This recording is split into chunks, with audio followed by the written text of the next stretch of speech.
की हॉर्नबिल की poem number 3 the voice of the rain, यानी वर्षा की आवाज। चलिए आइए इसको पढ़ते हैं। And who are you said I to the soft falling shower, यानी सॉफ्ट फॉलिंग का मतलब होता है कोमलता पूर्वक गिरती हुई। कि अरे एंड हु आर यू, यानी कि तुम आप कौन हो। Said I to soft falling shower, यानी मैंने कोमलता पूर्वक जो गिरती हुई बौछार है उससे पूछा कि तुम कौन हो। Which strange to tell give me an answer as here translated, यानी इसको ट्रांसलेटेड नहीं बोला जाता, इसको ट्रांसलेटेड बोला जाता है। Which strange to tell gave me, और जिसने मुझे उत्तर दिया। Which strange to tell gave me an answer as here translated, यानी मुझे एक उत्तर दिया, यानी जिसको, यानी मुझे क्या लगा था उस उत्तर का आश्चर्य हुआ था, मुझे क्या हुआ था, थोड़ा सा आश्चर्य हुआ था, लेकिन मुझे उसने एक उत्तर दिया जिसे यहाँ क्या किया जा रहा है, अनुवादित किया जा रहा है। I am the poem of earth, said the voice of the rain. Eternal is I rise impebble out of the land and the bottomless sea. यानी कि मैं कौन हूँ? I am the poem of earth. I am the poem of the earth. यानी मैं कौन हूँ? यानी कि पृथ्वी की कविता हूँ। मैं क्या हूँ? पृथ्वी की कविता हूँ। The said the voice of the rain. किसने कहा? वर्षा की आवाज ने कहा, यानी sad the voice of the rain, यानी वर्षा की आवाज ने कहा कि मैं कौन हूं? पृथ्वी की कविता हूं।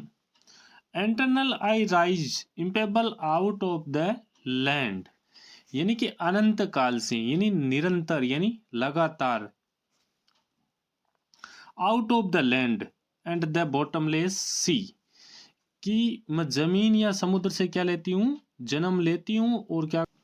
upward to heaven whence vaguely formed altogether changed and yet the same, यानी मैं क्या करती हूँ? जमीन या समुद्र से जन्म लेती हूँ और ऊपर किसकी ओर उड़ जाती हूँ? आकाश की ओर, यानी आकाश की ओर चली जाती हूँ। वेंस यानी जहां से, वेगुली यानी वेगुली का मतलब होता है अनिश्चित तरीके से या अनिश्चित प्रकार से क्या कर लेती हूँ? मैं अपना रूप धारण कर बिल्कुल क्या हो जाती हूँ?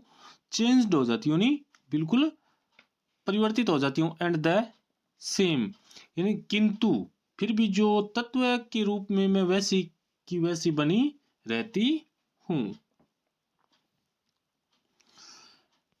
I descend to lave the droughts of the globe, and all that in them without me were seeds only latent unborn.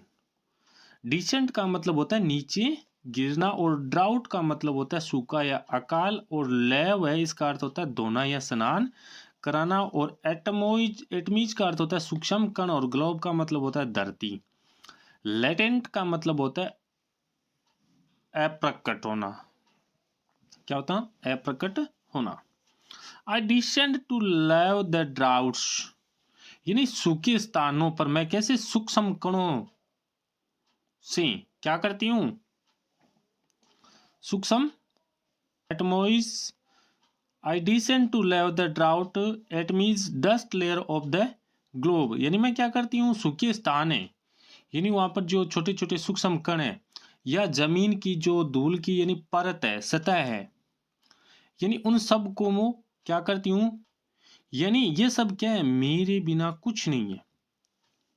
And all that in them without me, यानी ये मेरे बिना कुछ भी नहीं है।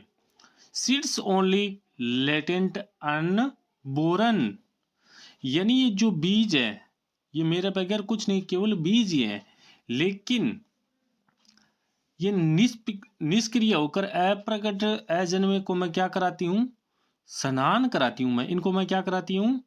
स्नान कराती हूँ। यानी जब हम खेत बीज बो देते हैं तो बीज बोने के बाद जैसे ऊपर बारिश होती है ना, तब ये वर्षा करी कि मैं इनको क्या करवा देती हूँ? जो अनबोरन है उनसे पहले मैं इनको क्या करवा देती हूँ? स्नान करवा देती हूँ।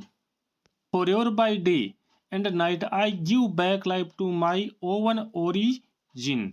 ओरिजिन का मतलब होता है जन्म स्थान। यानी मैं क्या करती हूँ, एंड यानी और, फॉरएवर यानी हमेशा, बाय डे एंड नाइट यानी दिन और रात, I give back life to my own origin यानी मैं क्या करती हूँ, अपने ही जन्म स्थान को जीवन लौटाती हूँ और उसे क्या करती हूँ, शुद्ध एवं सुंदर बनाती हूँ। And make pure and beautiful it for the song issuing from its birthplace after fulfillment, wandering wrecked or unwrecked daily with love returns for and make pure and beauty it। क्योंकि मैं इसको क्या करती हूँ, एकदम शुद्ध और एकदम सुंदर बनाती हूँ। For the song issuing from its, क्योंकि ये एक गीत अथवा जो गाने वाला जो पक्षी है वो अपने जन्म स्थान से क्या करता है, बाहर निकल आता है। यानी for the song issuing from its birth palace, यानी जो वो पक्षी है जो गीत गाने वाला वो क्या करता है, अपने जन्म स्थान से बाहर निकल आता है। आफ्टर फुलफिलमेंट वेंडरिंग, और क्या करता है, अपनी तृप्ति को प्राप्त करता है। रेडेड और अनरेक्ड डिलीव विद लव रिटर्न्स, चाहे उसने सुना हो चाहे अथवा नहीं सुना गया हो, लेकिन वह वापस किसकी ओर लौट जाता है, अपने जन्म स्थान की ओर लौट जाता है।